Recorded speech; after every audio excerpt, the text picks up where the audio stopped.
Welcome back and welcome back to the Horror Method YouTube channel, and welcome back to finally my latest CD collection update, which is CD collection update number 12, which it's been quite a long time since I've done a CD collection update, so I apologize for that. But this past couple of months I haven't really been buying a lot of CDs.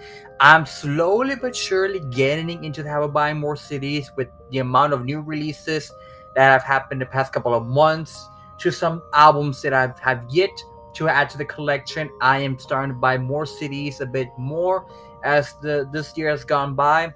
Although I am saving money, so whenever I go to Houston in the end of July, I'm gonna go to hit so many record shops, which that's why you might kind of see another CD collection update sooner rather than later, depending on what I get in Houston, which I'm gonna spend a shitload of money. That's why I am saving as much money as I can to bring you guys more goodies into the collection. But this time around, nothing too big. We have a total of probably 10 CDs in this collection update. Like I mentioned before, I haven't really been buying a lot of CDs as of late because I've been trying to save money for other stuff, but I'm beginning to kind of get into the groove of buying CDs again, especially on Bandcamp, on Amazon, on Discogs, wherever I can get my hands on CDs. I'm gonna start buying them again, and one day fill the entire show with this show spins all with CDs. And eventually that ever happens, might have to buy another show, but that won't happen in years from now, because there's no fucking way I'm gonna fill that whole rack of CDs in just 1 year. So it's gonna take a while. But enough jabber jabbering, let's get into the goodies that I've gathered since the last collection update. So right off the bat, I finally finished the discography after the longest time. And of course, I'm talking about Dead Symbolic. I finally got this album, which I've been missing to complete that discography, another discography done for the collection, and everything about this album. For the longest time, this was my favorite Death album, when you have songs like the title track, A Thousand Eyes, Crystal Mountain, Scared Serenity, Empty Words. Every single album song is great. It's fucking Death. I mean, one more key one from Death. I mean, the last album I needed in the discography to finally complete that discography is one less discography I have to worry about, and it's Dead Symbolic. If y'all listen to Dead Symbolic, what the hell are you doing? Especially with the evil eye looking at you. Obey the evil eye. It watches everything. Just to let you know. Next in the collection is one of the new releases from this year, and of course I'm talking about 72 Seasons by Metallica. Being that Metallica is one of my top 10 favorite bands of all time, of course I was gonna get the latest Metallica album. So I got this album the day it came out. Actually, I was going to Target just gonna check some stuff, and I decided to check on their CDs what they have, because usually sometimes Target doesn't really have their really good CDs depending on the band. And I completely forgot that was the release date of 72 Seasons, and it was there, and I actually bought it on day release, which is kind of rare when I buy albums on day release, depending on the band and where I can get it in my demographic area. So 72 Seasons, another pretty solid album in my opinion. Probably gonna be up there in terms of the album of the year contenders. I mean, just the way that this album opens with the pictures of the band, and the lyrics, everything about this is great. Probably one of my favorite songs. Still proud of my favorite song was the first single, Lumina Area. I'm still proud of my favorite tracks. I do see the complaint that some Metallica fans are having that, yeah, Lars's drumming hasn't improved, but it's Metallica. The majority of the fans are gonna enjoy whatever Metallica releases, except for Lulu and of course Saint Anger. But it's another pretty solid album. Now, in terms of, is it better than Hardwired to Self-Destruct? I wouldn't say it isn't better, but it is still a pretty solid album to listen to, because it's Metallica, people. No matter what it's gonna happen, it's always gonna be Metallica. Metallica will always sell records around the world, because they're one of the biggest bands in the world today, and for many reasons they have gained that perspective into their fan base, and yeah, I mean, you haven't listened to 72 Seasons. What the hell you doing? Go give it a listen. Next, speak of new albums that came out this year. Potentially, this could be my 2023 album of the year pick, depending on how the year progresses. Of course, I'm talking about Hellrippers, Warlock Grims, and Wither Hags. I had the opportunity with the Horse and the Horseman podcast to interview James Smith being back after almost a year and a half and having been the show, and kind of briefly talk about everything that he created from the Scottish lore to, you know, what he wanted to implement into this album. And I gotta say, this is probably James's best performance ever. Every single song is a killer. Tonoka Laviv is killer. I, the Deceiver, is a killer. The title track personally is my favorite song out of the entire album. It is a great song to listen to and a badass song to work out to. If you haven't listened to that song, go give it a fucking listen. Prison Womb, The Curse of the Witch, Maester Storm Warm, The Hazing Marshes, even the fucking album cover is on point. Like I said, this album has the potential to being my top contender album of the year 2023, and it looks like it might, but then again, we're already half of the year done. We're still missing half of the year. Who knows, maybe in the next couple of months, it might be another album that could dethrone Hellripper, which will be very difficult to, because I've been listening to this album non-stop since it came out. And again, give it a fucking listen. You will not be disappointed.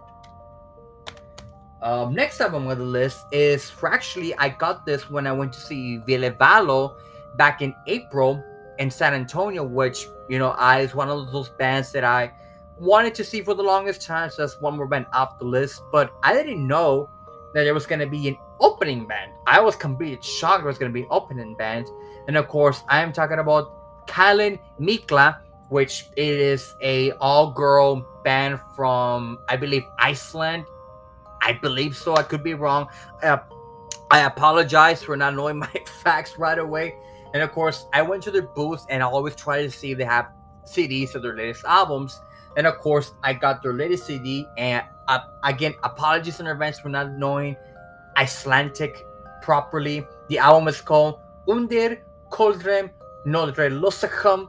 I think that's the perfect way to pronounce it. But I gotta say, just for the album cover, I knew this was gonna be beautiful and dark.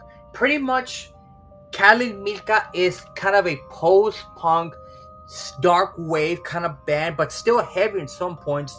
And everything about this album is amazing. Like, I've been sort of lately been listening to a lot of synthwave because of my friend Hannah from the Horseman podcast. Which, Hannah, if you're watching this, damn you, and thank you for getting me into synthwave. But you know, Kalin Milka, I've been kind of obsessed with them as of late, ever since I saw them live, because I never thought that this opening band, which is an all-girl woman band, would have mind-blown me into like becoming a fan, and to the point that I actually went to the booth and got a fucking CD. That gets to show you how much that band already has an impact on me. And of course, I became a fan, and I've been enjoying this album ever since. If you like dark wave, synthwave, kind of post-metal, post-punk, whatever you want to call it, kind of music to it, kind of want to change music in terms of like not the heaviness, but still dark and evil and sad and beautiful, give them a listen. You will enjoy the living crap out of this album. Speaking of him, the band, I finally got another him album to the collection, and I've been slowly but surely finishing their discography. And of course, I got Venus Doom, another one of those albums that I didn't have in the collection. I think I got this on Discogs for about $12, which is usually what they go for because it's Venus Doom. And again, him, one of those bands that I say has a very solid, discography. I'm slowly but surely finishing their discography. I think I'm just missing the last 2 albums, and I'll be done with the discography. My personal favorite track from the album, The Kiss of Dawn. The title track is great.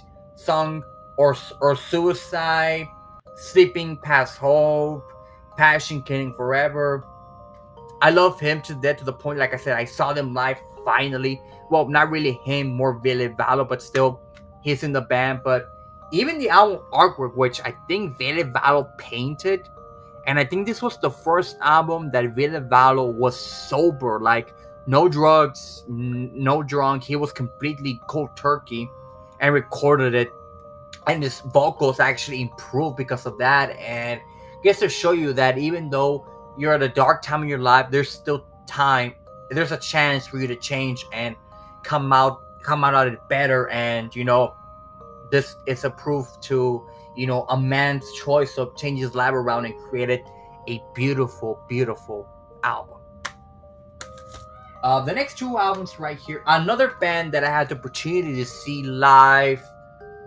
Okay, now I'm trying to remember this. I saw them live last year. Yes, I had the opportunity to see them live last year. Of course, I'm talking about Cattle Decapitation, which, again, I'm still mind blown that Travis Ryan, at the age that he is, in his 40s to 50s, he still has the power and rawness to perform like a 20 fucking euro, which is fucking amazing. And of course, I got two albums from them, which, again, another band that I'm slowly but surely getting their albums and eventually wants to finish their discography. Of course, I got Death Atlas. They're the one previously to the one that I'll talk about in a bit. An album that I actually didn't get until I started to listen to more Cattle Decap, Bring Back the Plague, which is the most amazing yet ironic song Cattle has ever released, because this album came out in 2019 with a song like Bring Back the Plague, and then the pandemic happened, and it's like, did they plan this? Was it planned and all that? But it's fucking amazing. The title track, that epic title track, is so fucking good.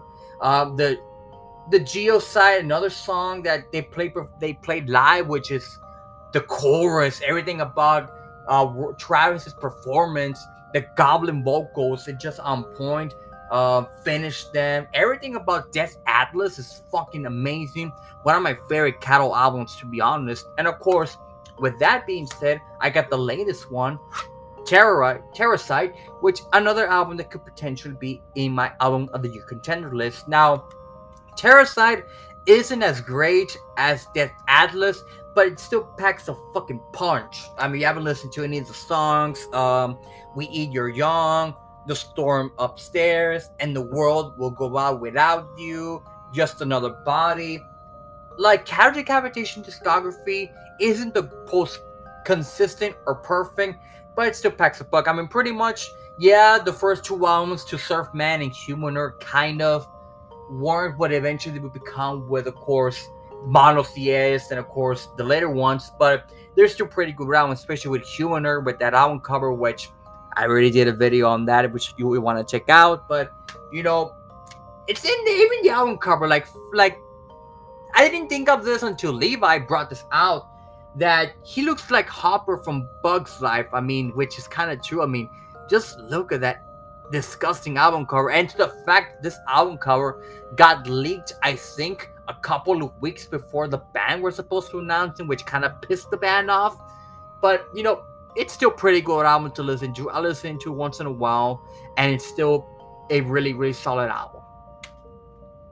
And speaking of controversial album covers, another album that I finally, after the longest time, finally added into my collection, of course, Easter's favorite album to listen to, Vital Remains' Icons of Evil. Another album cover, which I already did an episode on my controversial album cover series, where I talked about mostly about the album cover and the controversy that came out with it. But this time, let's talk about the music. I like the way that it starts from the intro, where is your God now, having clips of Passion of the Christ and The Exorcist kind of mixed together, which kind of transcends into the soundtrack, Icons of Evil. And everything about it, Scorn is great, Till Death is great, Disciples of Hell, which is an Yngwie Malmsteen cover, still pretty good, Hammer Down the Nails, Shatter Endless Flesh. Like, you want to get really blasphemous with Vital Remains, this is going to be one of the most blasphemous albums you ever get to listen to. I mean, like I mentioned before, I think I listened to this album on Easter Sunday just because of the fucking album cover, and it makes sense to listen to it because it's the perfect time of the year to listen to something so evil and demonic, but just fucking cool. And you ever listen to Icons of Evil? give it a fucking listen to, people. Give it a listen.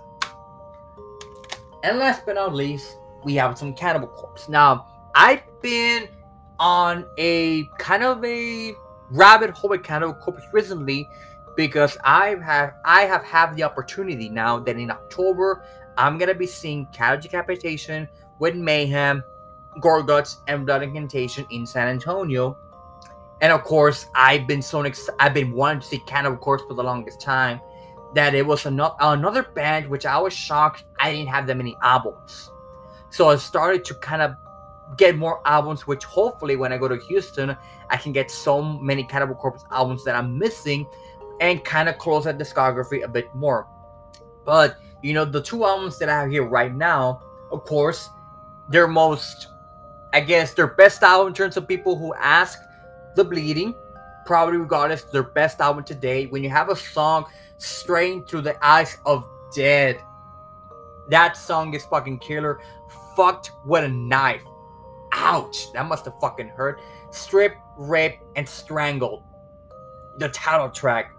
Everything about this album defines Cannibal Corpse to the T, to the point that, like I mentioned before, a lot of people consider this their best album to date, and I wouldn't argue, because this is almost like a greatest hits album, because even the album cover, like, the thing I like about this digipack is that it includes the original album cover, which it's a shame that the band just decided to kind of use it at the first pressing of the album, kind of like the little guts and all that, but eventually in later pressings they actually released the full album artwork. And I like this edition because of course it has a bonus song of The Exorcist, and it has the Straight Through the Eyes of the Dead music video included, which is a fucking cool thing to do.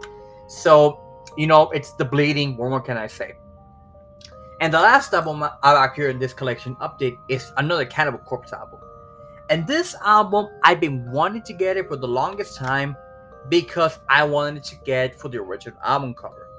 And of course, I am talking about Vile. Yes, with the original album cover. And funny story, this is an original 1996 printing, people. So this album is old as I am by a couple of months, people. This was released in May of 96. I was born in November of 96. And the fact that this album is in good condition, even the CD is like in the best condition I ever thought from a 20+ year old album that has been in printing. And the reason I wanted to get it, because I wanted to get it with the full album cover and not get the ones with the later editions which they just zoom in on the face. Because I am a strong believer that when you have an album cover, the original concept should be released to the world. I mean, that's why I started the controversial album cover series, because there's so many album covers that were censored because of the original vision. But Vile, the introduction to George Cooper's Grander Fisher, when you have the song Devoured by Vermin, which is probably my favorite song from the album. Mobile 5 in Barbed Wire kind of describes the album cover itself. Monolith, Relentless Bleeding, Punch Wound Massacre, Eaten from Inside, that would fucking hurt. Orgasm Through the Torture, a lot of BDSM kind of people like that kind of stuff. But, you know, I'm just happy that I was able to get the original 96 pressing from Vile, because when I see Cannibal live, I'm going to try my best to actually get this album signed by the band, because this is the album that kind of sort of introduced me to Cannibal Corpse. But then again, The Efficiency Defined from the Richard Spawn was one of the first Cannibal songs I heard. But the fact that this album's the one that I'm choosing to get signed by the band is going to be fucking amazing. But, you know, I cannot wait to see Cannibal live in October. I cannot wait to see Mayhem live. I cannot wait for Blood Incantation and Gorguts, which I might also bring in my De Mysterious Dom Satanas album to get it signed by Mayhem if I'm so lucky. That's if I'm lucky, people. But, you know, I'm happy to finally have it in the collection, and I'm happy that I'm finally starting to get more Cannibal Corpse into the discography, because that's another band that every single album is great to perfection. And that does it for this video, guys. I hope you guys really enjoyed this new CD collection update. Yeah, I apologize for the kind of pushing this video for the longest time. I've been sort of, like I mentioned before, getting to the groove of buying more CDs now.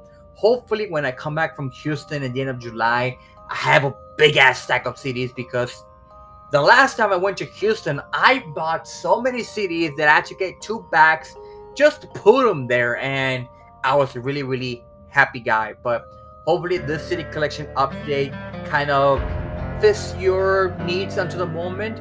Thank you guys so much for watching. Stay safe, everyone, and until next time, stay metal.